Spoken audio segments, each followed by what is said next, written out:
Hello and welcome to QuickSite.com's tutorial series. In this tutorial we're going to go over user management and user functions, and basically we're going to be focusing on this module here and kind of some back-end user management that you have. This is the login module, which in your back-end, in your module manager here, again, let's just start from the control panel. It'd be under extensions. Go to module manager. You would go to new, and this is the module and the parameters that is responsible for this box and these links and the functionality. Now again, I don't need to create a new one, although I can because I already have one in place. User login. And notice we have, to show the title.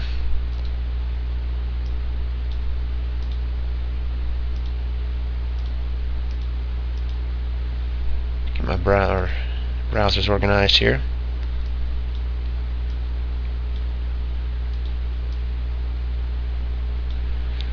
So the title here, user login, corresponds to here.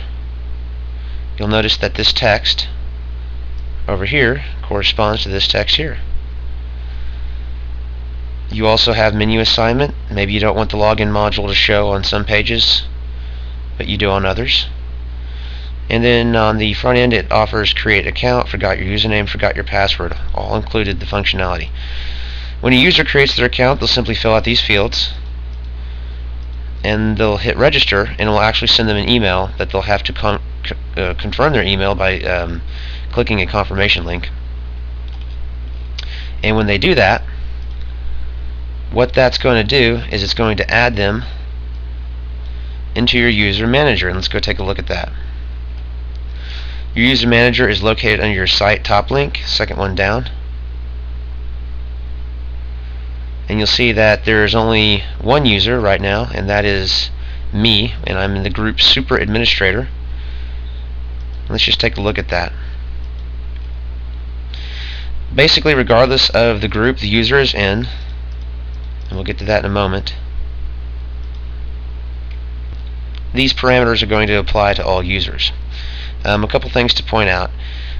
One thing that's nice about this platform is that if something bad were to happen, you were ever to get hacked, someone got your password, your users' passwords are never available. They're hashed and they're encrypted, so you can never see their password from your end. They can take steps to recover and change it, but if you ever need to change the password manually, you just simply do it right here. So if you need to change the password to your login, your actual Joomla backend login, you would actually do it right here. And notice that you can choose to block a user, yes or no, and set whether this user is to receive system emails. When you get into user groups, it's best to look at this just like at a job where you have a hierarchy of authority. Something to point out here is that the super administrator is actually at the top of the hierarchy, so it's kind of upside down. And your public front end would be like your grunt employees. They would be the most common. So the super administrator, there has to be one, and that by default will be you. I would recommend that you never give anybody else super administrator status, because that's like giving them the keys to the shop. They'll be able to do whatever you can. Otherwise, the other back-end user groups are going to simply limit the functions that a manager or administrator could do. So for example, a manager couldn't delete users. When you get to the front end, a registered user simply means someone who's confirmed their email. An author is someone who can submit articles to the site or web pages or content. An editor can also submit pages and articles to the site, but they can also change the content submitted by authors below them. And then finally, a publisher can do everything an author and an editor can, but they have say in whether the content submitted is actually published or not. Then of course, all the positions on the back end can do everything a publisher, editor, or author and registered user can. So again, it's just like a hierarchy structure, just like employee, assistant manager, manager, CEO of the company. And typically, for a lot of business models, I don't see too many businesses needing to go outside just using the basic registered. If you've got a business model that's calling or is needing a bunch of content or input from a bunch of other users, then of course you have this in place to help organize those user groups. And additionally, you can set other parameters, default language, whether the user has the TinyMCE 2.0 editor turned on or off. I typically just leave these alone and let the global take care of it, the global configuration. And that's how you would manage a user. If you want to create a new user manually, you just click New and simply fill in the blanks here, the name, the username, the email, and the password of that user, and you can email them that information manually. So let's go ahead and walk through this and show you how it works.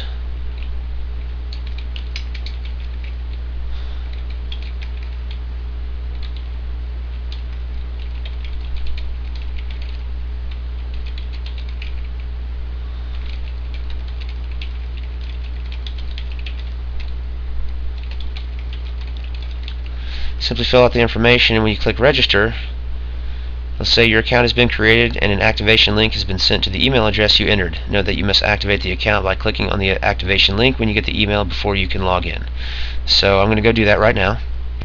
But before I do, let's go to the back end and see how that looks in the user manager. You'll see that I created a new name, Mr. Man. There's the username, and it shows that I'm not enabled and I've not logged in, and last visit has been never. And then there's my email. This means that I've not gone to my email and confirmed my email address yet. So let me go do that. And so here I am, and this is the message that I received, and basically I need to click this link here, and when I do, it says activation complete. And so now I can log in. And let's go to the back end real quick and show how that changed things. When I refresh the page back here, now this turns to a green check mark because I clicked that confirmation link. So now that I am a registered user, let's type in my username and password and log in. And as you see, it says user login, hi Mr. Man, and of course I can log out. Now at the moment I don't have any restricted or registered pages set up, so there's nothing new that I would see, but in essence that is how a user would log in, and then because his group is registered, any articles access level that you set to registered now cannot be seen by the public but only by that user group. And special is the user group, author, editor, publisher, anything above registered. And if we go back to our user manager, you can see now that my last visit has changed from never to the last time that I was logged in. And if you go to your site's control panel, the logged in users will also show you a list, shows the group I'm in, and of course I can manually log this user out. User session ended.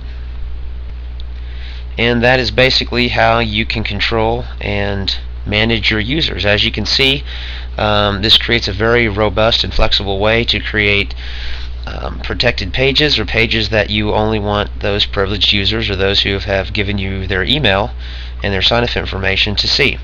This is perfect for having pages with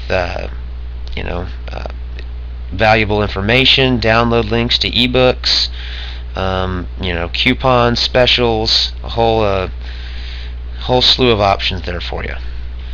And then finally, under your tools section, there is a mass mail link that makes easy work of communicating and sending out newsletters, if you will, to whatever group that you wish to send newsletters out. So registered, for example, would be a real default built-in way to say, hey, if you sign up and register with my site, you're signing up for our special newsletter, and then you would go here to write your messages, and when you hit send mail, it will send it out to all the users in that group.